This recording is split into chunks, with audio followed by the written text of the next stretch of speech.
So, music AI. This is why I think it's good.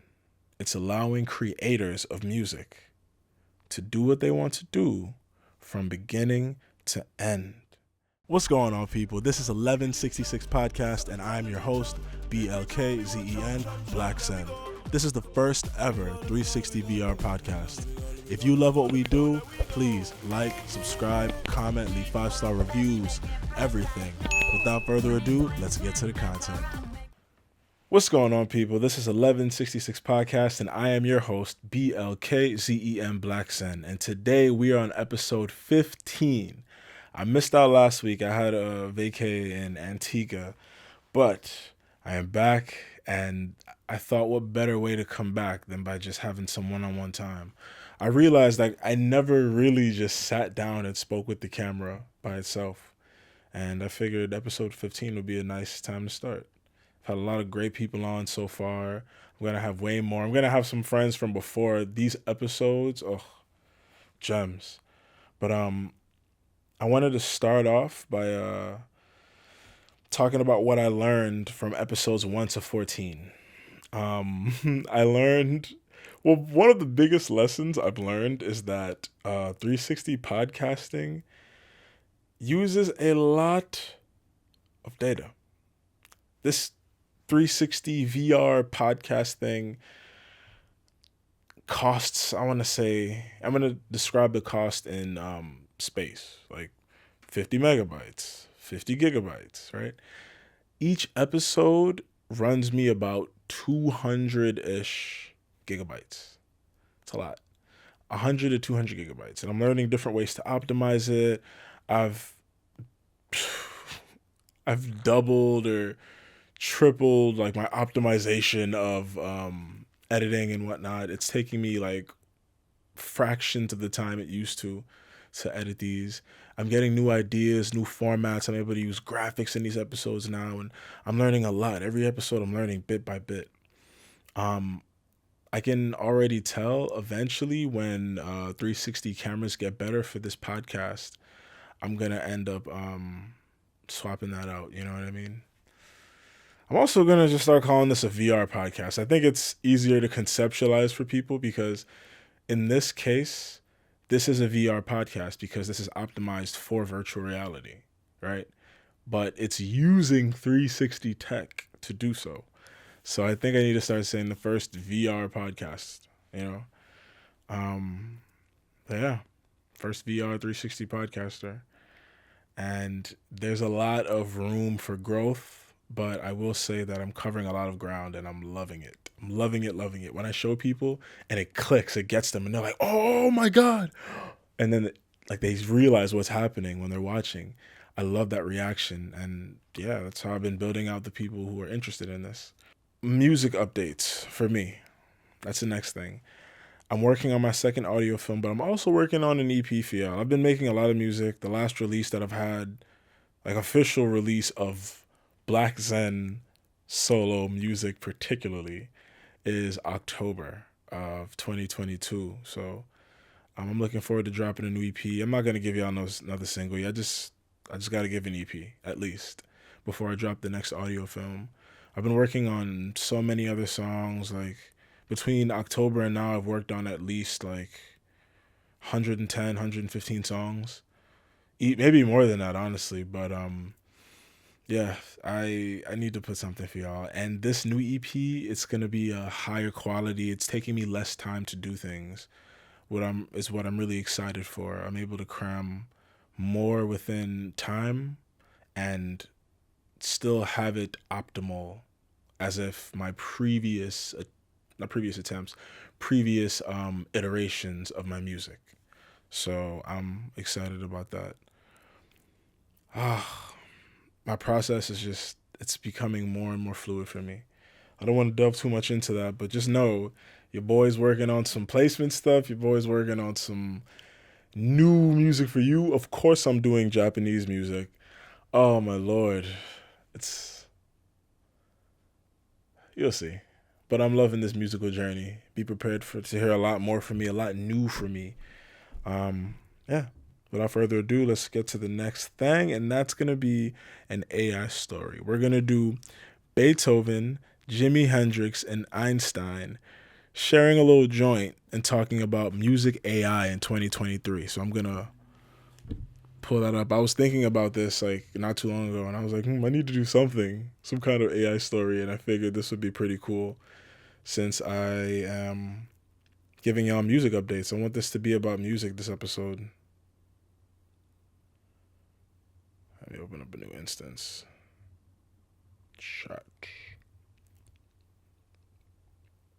I use GPT-4.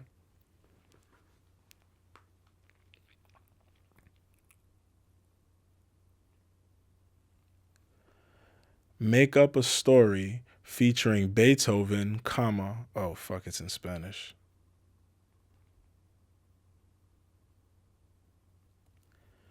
Make up a story featuring Beethoven, comma, Jimi Hendrix, comma, and Einstein sharing a joint and talking about music AI in 2023.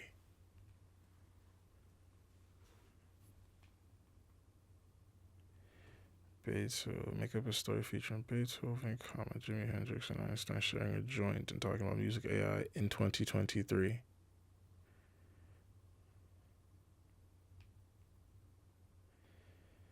Make it first person through the eyes of the artist. BLKZEN. Script format. The title is called When Time Collides. The genre is science fiction comedy. The setting is a mysterious room in a parallel universe in the year 2023.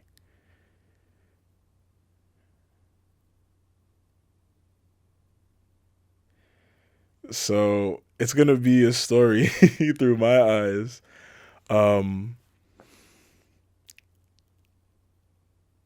The story's going to be featuring 4 characters. Me, BLKZEN, playing as BLKZEN. Beethoven, Jimi Hendrix, and Einstein. This is going to be interesting. So me, for those of y'all who don't know, I'm a multidisciplinary and versatile artist from the 21st century. I rap, sing, produce, engineer, mix, master, score, compose. I do sound design. I do binaural beats. I do nature sounds, monologues, VA. I'm into sound, basically. To sum it all up, if there's something that has to do with generating or modifying sound, I'm involved with it. Then we have Beethoven, who's obviously the very well-known deaf composer and pianist from the late 18th and early 19th century. We have the legendary Jimi Hendrix, guitarist, singer-songwriter from the 20th century. And we have Einstein, a theoretical physicist from the 20th century. So, the intro begins where we're in a mysterious room and it's nighttime. BLKZEN, me, narrating. I found myself in a mysterious room, dimly lit, filled with a surreal atmosphere. I couldn't believe my eyes when I saw them.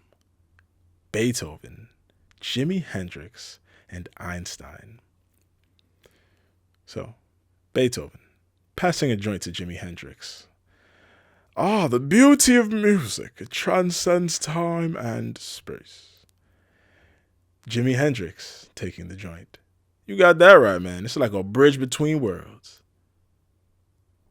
Einstein. I should have thought about these accents, Jesus Christ. Inhaling deeply. Indeed, the fabric of the universe seems to vibrate with the rhythm of music. BLKZEN narrating. As I approached them, I felt a surge of energy and inspiration. I wanted to share with them the wonders of music AI in 2023. BLKZEN. Guys, you wouldn't believe what we can do with music these days. We have artificial intelligence composing pieces that rival the works of the greatest artists. Beethoven raising an eyebrow. Really? Can these machines capture the essence of human emotion and translate it into music? BLKZEN.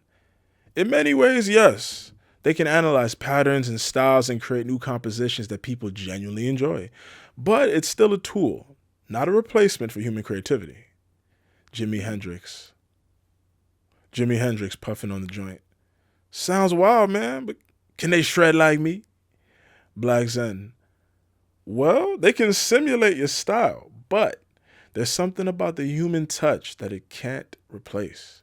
The imperfections and rawness make the music truly unique, to be honest. Einstein, fascinated. Fascinating. It seems that even as technology advances, the essence of what makes us human remains a vital component in the creation of art. Black Zen. Exactly. It's a partnership, a way to enhance and expand our creative. Yo, why is Alexa, turn volume down to 10%. She doing too much. Black Zen. Exactly. It's a partnership. Black Zen. Exactly. It's a partnership. A way to enhance and expand our creative potential. Beethoven. Smiling. Then let us celebrate the unending beauty of music and the wonder of human ingenuity. They pass the joint around and continue to discuss the endless possibilities of music AI, finding common ground in their shared passion for the art form. Fade out. That was cool. That was cool. That was nice, and it was a light story. So, next on our itinerary will be to discuss what this story was talking about. And that is music AI. Is music AI good or bad? Honestly, I'm going to tell you how I feel. Let me start by saying that this, how you say, this story presented something that I would have said actually, so I'm kind of surprised by it. It mentioned in my narration saying that this music AI is a tool. And that's something that I've said on this podcast quite a bit. I honestly believe that in music, right? When we talk about music AI, we're talking about artificial intelligence creating music. If you watch this podcast, you know how I feel about the word AI. Like a lot of this stuff, these are ML models, yes, but do I consider them like real artificial intelligence? Not really. Doesn't feel like an intelligence. They're models that are running our commands and making their own inferences, yes, but I wouldn't consider them intelligences. I will say this though. We have the help of machines and tools to create music. When we listen to music on the radio, we're using tools to listen to them, we're using tools to translate them, and we're using many tools to create it. Traditional tools push sound, right? When we're talking about music, sound, like that guitar over there, for those of y'all who are just listening to this, I'm pointing towards my acoustic guitar, right? It pushes sound. It vibrates strings. The wood inside the guitar amplifies sound, and it exudes a vibration, a frequency that you can feel when you're in the room, right? When we're hearing a recording of it, it does not feel the same, which is why live music has a very particular space in people's lives. But it allows us to access sound across space. That's the limitation of live music. Space. It can take the same amount of time, but it will not go across the same amount of space. Digital copies and much louder music, so for example, if you're playing guitar, but you're playing it in front of a microphone, it's amplifying your sound, but in a different way. You lose that presence of the instrument in front of you, but you do keep the life of the instrument. So this is why we have songs, recorded music. Yeah, it's not live, but it's still great because it's an iteration of it. It's at some point, one point or another, live and is being recorded live. If you're using samplers now, it's still an iteration of something being played. Whether you're using like a library such as Contact, which is a really good library for synths, a whole series of analog instruments and whatnot, effects and everything. Contact is really good from Native Instruments. They're a world-class sampler, and part of that being they record things live to the best of their ability. Samplers are still an iteration of something being recorded live. The exception now is with electric music. EDM, for example. In sound design, when you're using modular synthesizers or you're using, I don't know, something like Massive or even like Omnisphere, it has like sound design capabilities like, by far. It has really great ones. It's world renowned. You can generate sounds. You can generate them from different waves, sine waves, triangle waves, squares, saws, etc. And essentially when you're generating from like a sine wave, right? It's beep. It's that beep. And you're turning that beep into whoom, whoom, and making it into whatever you want. That is still an iteration of something being done live because you have to program that, or you're using if you're using like a template, something like that, you're still having an iteration of something being made live, being played live at some point or another. So this brings background as to how I view music now. So when I tell you with this context, music AI is a fantastic tool, you can understand where I'm coming from. Based off of my perspective of music, because everybody has their own perspective. Everybody can feel how they feel. As someone who's been making music like seriously for about 12, 13 years now, I've been making music all my life, but that's when I took it serious, like serious, as something in my life that I will create consistently. It's about 13 years.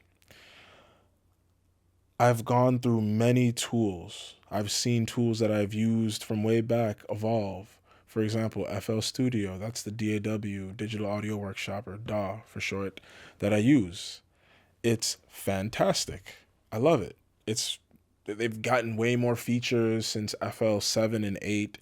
Well, 8 and 9. Let me not dial it back that hard. 8 and 9. And those tools make my life easy.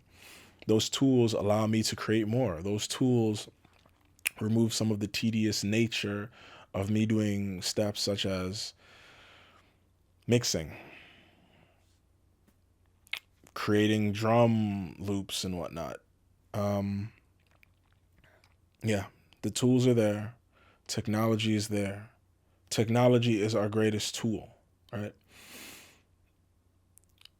Music AIs already exist. They've already existed before the word AI became a hot topic. I think it really became hot in, let's say, like end of 2020, mid to end 2020. That's when I want to say it really started to be around. It was already around. I did my data science Flatiron course and did a lot of machine learning and AI. January 2020, and it kept going kind of like for like a year, because after you finish the program, like they still have you doing stuff. So I was tethered with that for about a year. I noticed near the end of 2020 AI was around. Maybe it's because everything around me is listening and hearing me, and I'm saying AI and machine learning a lot. But I want to say, maybe, you know what? 2021. Let's say around there. 2021. That was when AI really started to pop off. In 2022, it was on fire. 2023 now, with ChatGPT from last year up until now, it's insane. Copilot with GitHub. 2022 is insane, and 2023 is already kind of delivering to to be insane as like a follow-up from 2022. AI has been used as a way to automate a lot of steps that a lot of purists in many different fields and a lot of practitioners in many different fields see as their primary role. Because of this, a lot of people are threatened, but that's not the only reason people are threatened of AI right now. People are also threatened by AI because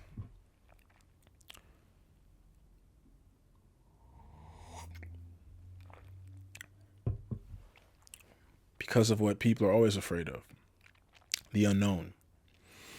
If you're not a machine learning practitioner, AI, from what I've observed with friends and family, other people in my life who haven't really dealt with like Python or Keras or PyTorch or you're using any machine learning libraries at all, or natural language models, transformers, anything.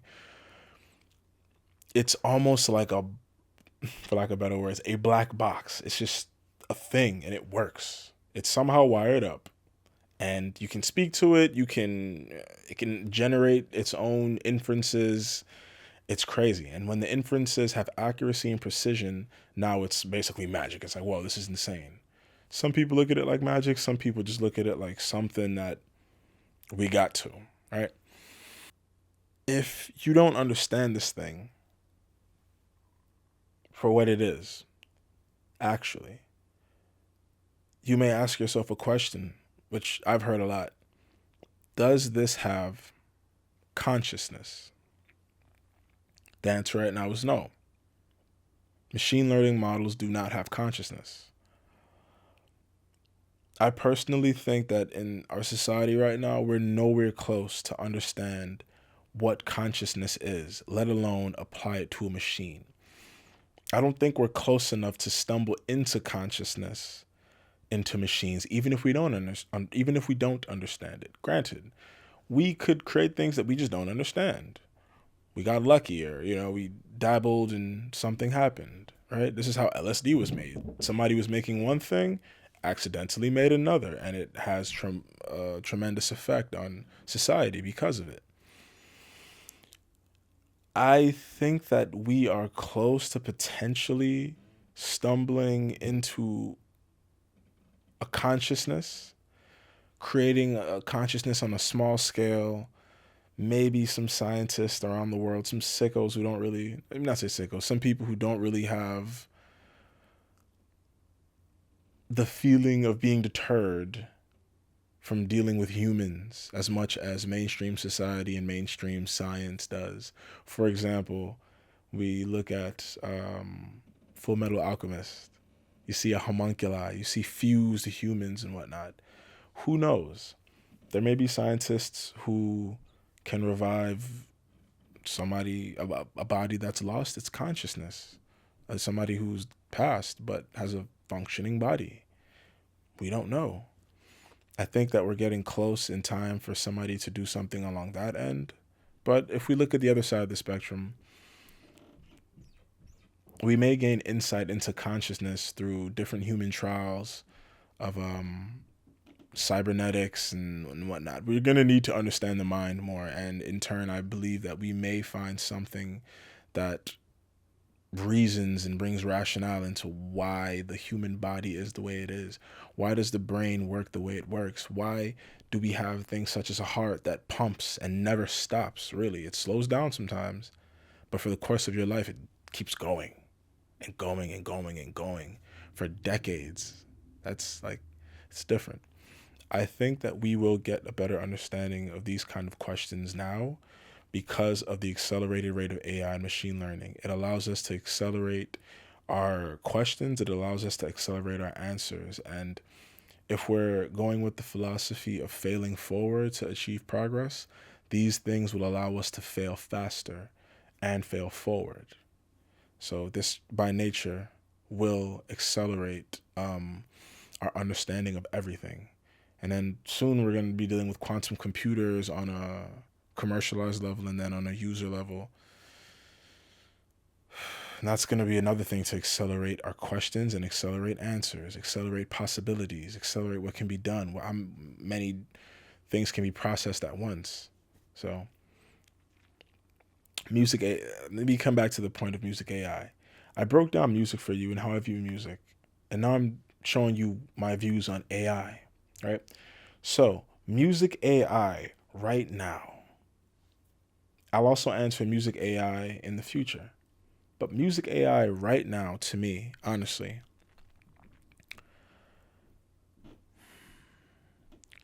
I think that artificial, quote unquote, artificial intelligence in music gears music more for the creator.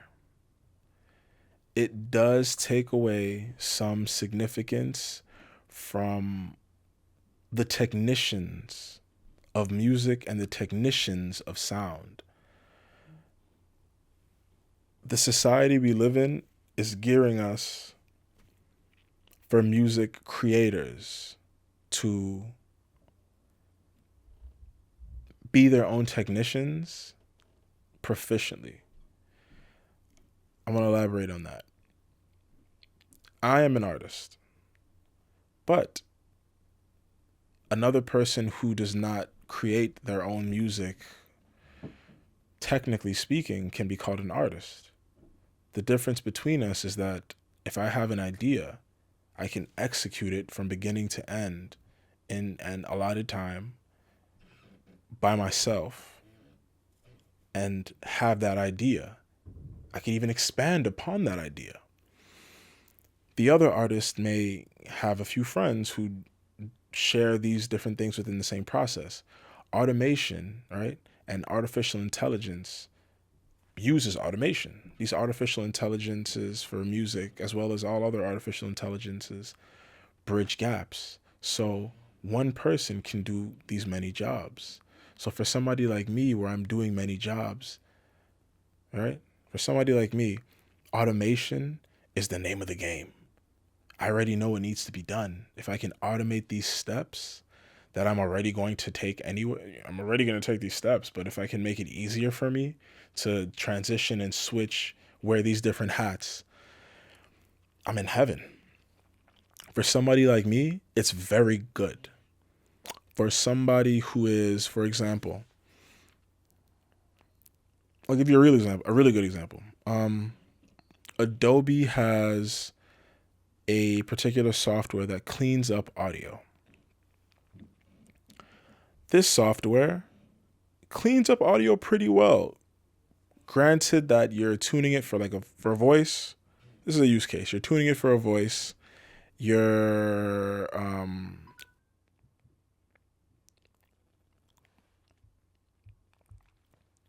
in a noisy background.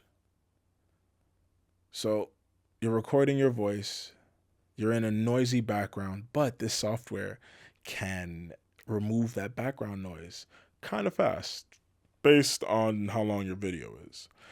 So previously in the world of podcasting, right, you would have an engineer whose job is to get rid of noise in the background.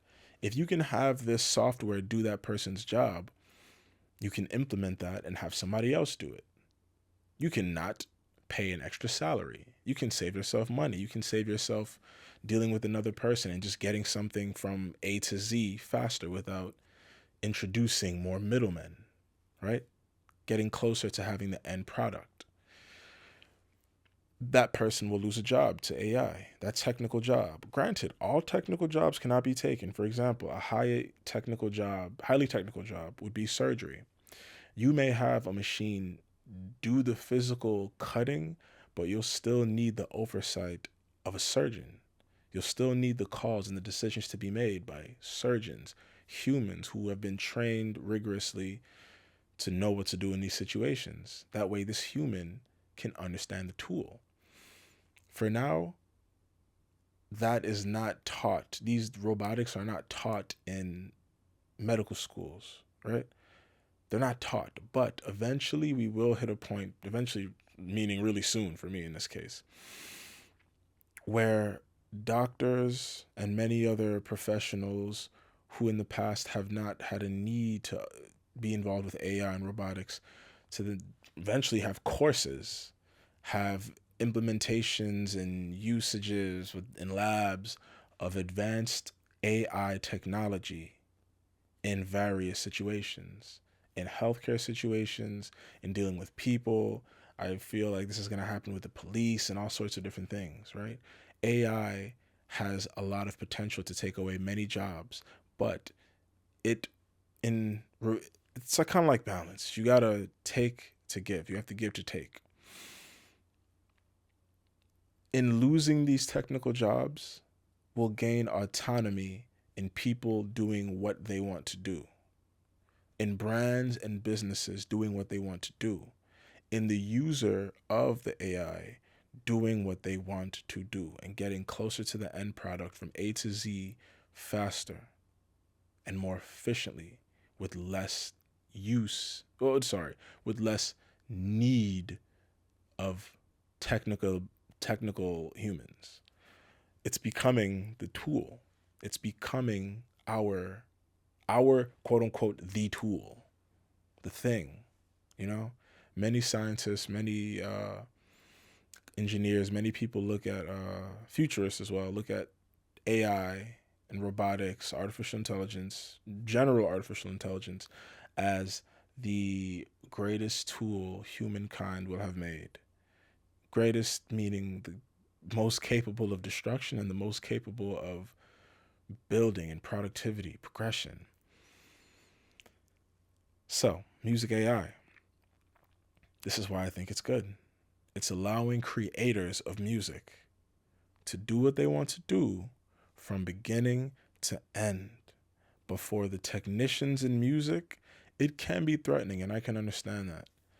I do everything from A to Z musically because I was once upon a time kind of wanting to get the ideas out of my head without having to explain to others how I need it. Certain things can't be said, especially in music. I have a voice. My voice will be limited to what the ranges of my voice, right? Guitars and violins, yeah, you can do that. But what if you have like a synth sound in your head? What are you gonna just you're not getting the exact sound in your head. Granted, if you're like a world-class beatboxer who can kind of record it and whatnot, sure, you can do that. But that's not how I can communicate what I want. So why not just do it? Why not just do what I want and communicate it by showing you the end product of what I wanted to make? That, I think, is the future of music. Music AI is here, and music AI is going to be a part of the future. I think the future of music creators are being actual music creators, not just a participator, a creator. That is where I think music is going. We have digital artists, we have renditions of real artists, but represented by AI already is a thing, and it's hot. It's blowing up, you know? We're going to see more of that. The machine can do what the humans can do. It's just a matter of the humans being creative enough to do what the machine hasn't already done. Machines are trained from data. What happens when you throw some new type of data that it just hasn't been introduced to this system at all? Nothing that it could have generated. When you get outside the scope of what it could and couldn't generate, that's when you find new music and new art. That's the mentality that I think we're going to need to have in the world of music AI, to not feel threatened. If you aren't thinking about beating the machine and being your own artist outside of it, but you want to stand out in music, I think it'll become much harder. It's not like it's going to be impossible. Every sound and every combination of sound in music has not been explored, you know? But I think we've heard a lot of music. A lot of people listen to a lot of different things, a lot of different genres, a lot of different styles. People are ready to hear new fusions more than have ever been created in the past. So there's a wide sea of pockets of sound that can be dove into. So I'm already diving into a lot of these sounds and mixing waters together to make new types of oceans. But I'm really excited to see these new artists. Imagine a society where music creators all create music. So the collaboration is not a means of, oh, I need this person to do this, I need them to do that. No. But instead, we both make everything from scratch. Let's just put our heads together and get this done ASAP. Now.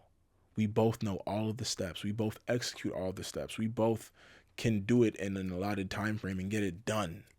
Just sitting in a room. That's it. Now, what happens if you put two minds together? What happens if you take 3, 4, 5 of these people to a cabin, give them a couple microphones, give them their computers, give them some Wi-Fi, a MIDI keyboard, a couple instruments? What's going to happen? What's going to happen? People can bang out projects like this. That's where I want to get into. If you're on that kind of time, message me. I want to put together a Justice League of artists. And you know what? We're going to be using Music AI. We're going to be using it for all the iterations, all the new things that are happening. And it's going to be a superpower for us, for this musical Justice League. Yeah, that's kind of like how I feel about Music AI. But I gave you the truth, like the good and the bad of what it means for people. Like, Music AI is your friend when you look at the sword as a tool instead of what the sword has done. You don't, if you look at the gun and you associate it with all of the negative that guns have done in the past, you're gonna have a negative view of this gun. You don't care. You don't care if it's being used to protect a world leader. You don't care if you don't care. It's a tool of destruction in your eyes because it has been a tool of destruction in your eyes. If you view machines and if you view advancing technology as a tool of destruction in your eyes, this will be no different. This will be another tool of destruction, especially if you view AI as a tool of destruction and you like listening to music. So now this tool of destruction is entering something you enjoy as is by itself, with like where it's at now. Maybe you like an older type of music. Regardless, you're satisfied with music already, and now this thing that you view as bad has tainted it. I can sympathize with that. I understand that mentality, but I would recommend to just look at it with a broader scope. It's inevitable. Time will pass. Machines will advance. Humanity will evolve. The world will evolve. Everything will evolve. I'm an optimist in the sense that I want to be for the evolution, get ahead of the curve, and learn to ride the wave opposed to resist a tsunami. I'm not going to face off with the tsunami because the tsunami wins every single time. So, yeah. Have an open mind. AI is your friend. And, yeah, stay tuned to hear some more BLKZEN music. I'm not sure if next week I'll do another one of these with a new topic. We'll see. This is the first ever 360 VR podcast. So, yeah, I'm trying different. Oh, fuck me. I said try. I'm using different formats and I'm enjoying it. It's fantastic. I love it. Yeah. If y'all enjoy this and I see some feedback on this kind of format of me just talking to the camera, I'll do more of it. We'll see. Till then, I'll see y'all. I got 7% on this. Yeah. Till next time, people.